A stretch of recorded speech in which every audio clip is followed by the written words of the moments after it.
여러분 안녕하십니까, 진성호입니다. 이재명 더불어민주당 대표가 11월 중 2개의 1심 선고가 나옵니다. 시간이 흐를수록 이재명의 유죄 가능성이 높아지는 것 같습니다. 불과 몇 달 전만 하더라도 이재명은 무조건 무죄라는 것처럼 말하던 친명계 의원들조차도 이제는 플랜 B, 그러니까 이재명 대표의 유죄 판결이 나올 경우를 대비하는 모습입니다. 더더욱 이 친명계 7인의 좌장이라는 정승호 의원의 발언을 보면 더욱더 의심이 갑니다. 원래 진실을 말할 때는 파문입니다. 지금 이 정승호 의원, 만약 이재명 대표가 1심에서 유죄 판결이 나올 때 어떻게 되느냐, 이 질문에 정승호 의원은 아무런 영향을 주지 못할 것이다.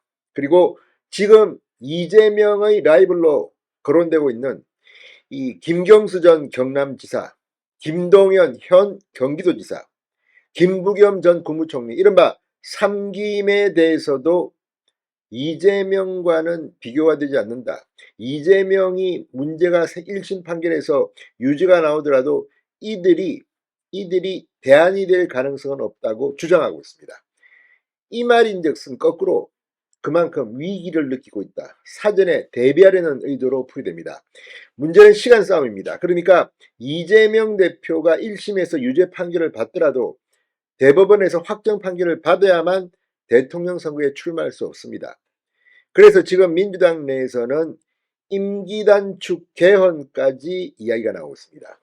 탄핵은 실무적으로 현실적으로 쉽지 않습니다.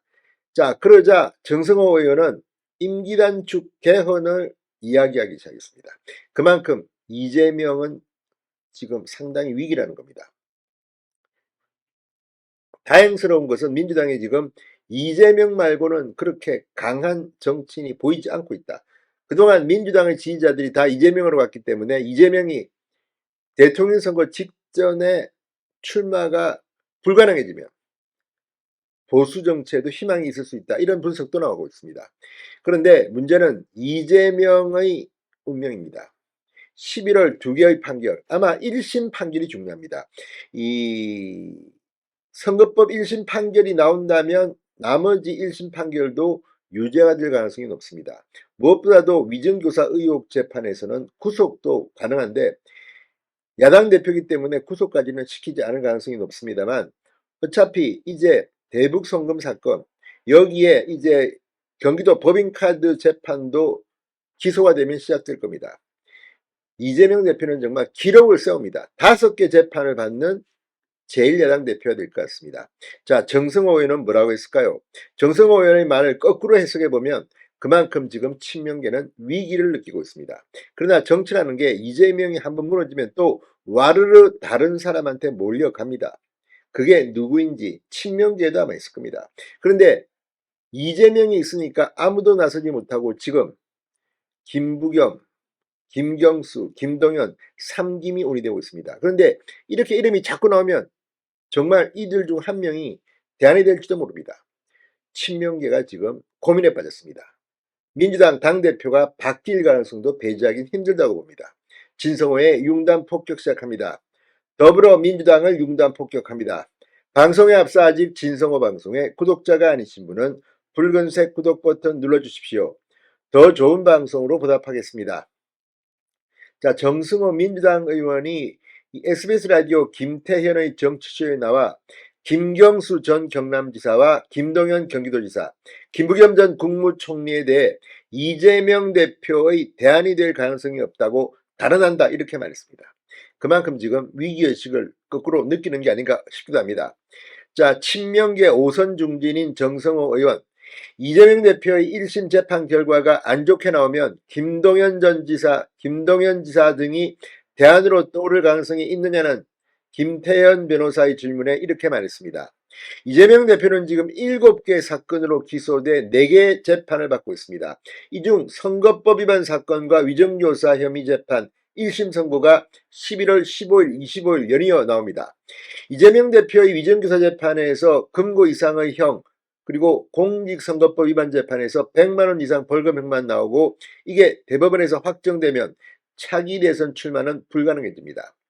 정성호 의원은 이에 대해 어쨌든 3심까지 가야 할 문제다. 어떤 선고 결과가 나오든 검찰이든 이재명 대표든 다 항소하지 않겠나. 그래서 저 역시 이재명 대표에게 의연하게 본인이 해야 할 일을 하는 게 제일 중요하다고 얘기를 하고 있다. 이렇게 설명했습니다. 그런데 정치라는 게 그렇지 않습니다. 1심에서 선거법 벌금 100만 원 이상만 나와도 이제 그 주변의 무리들이 다른 곳으로 찾아갈 수도 있습니다.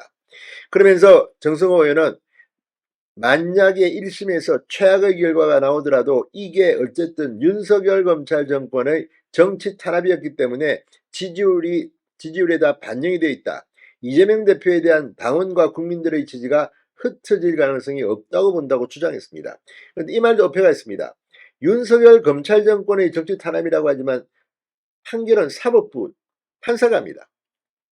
이것까지도 이렇게 주장하는 것은 합리적이지 못합니다. 그만큼 친명계는 지금 공포에 떨고 있는지도 모릅니다. 이재명 대표에게 안 좋은 결과가 나오면 비명계가 결집할 수 있지 않냐는 질문에는 당내에 비명계라고 할 의원들이 있나라고 반문했습니다. 이것도 큰 거다칩니다. 속으로 나는 비명계야. 그렇지만 겉으로는 이재명 눈치 보는 의원들이 얼마나 많겠습니까? 정성호 의원은 지금 윤석열 정권 폭주가 계속되고 있는데 거기에 대응해 민주당이 하나가 돼야 한다는데 의원들이 뜻을 같이 하고 있다. 원외에 일부 비판적인 분들이 계시지만 큰 목소리를 내기는 어렵다고 덧붙였습니다. 그렇지만 원외 정치인 지금 이재명이 공천 학살한 사람들이 시퍼렇게 눈을 뜨고 있습니다. 자, 아무튼 지금 김경수, 김동연, 김부겸, 삼김에 대해서 대안으로 떠오를 가능성은 없다고 단언할 수 있다. 이렇게 정성호 의원은 말합니다. 만약에 이재명 대표가 지금 분위기가 나쁘지 않다면 이런 말을 할 필요는 없는 겁니다. 그만큼 이재명의 위기는 큰 것 같습니다. 어쩌면 치명자장이 실토한 걸지도 모르겠습니다. 진성호의 융단 폭격이었습니다. 여러분 감사합니다.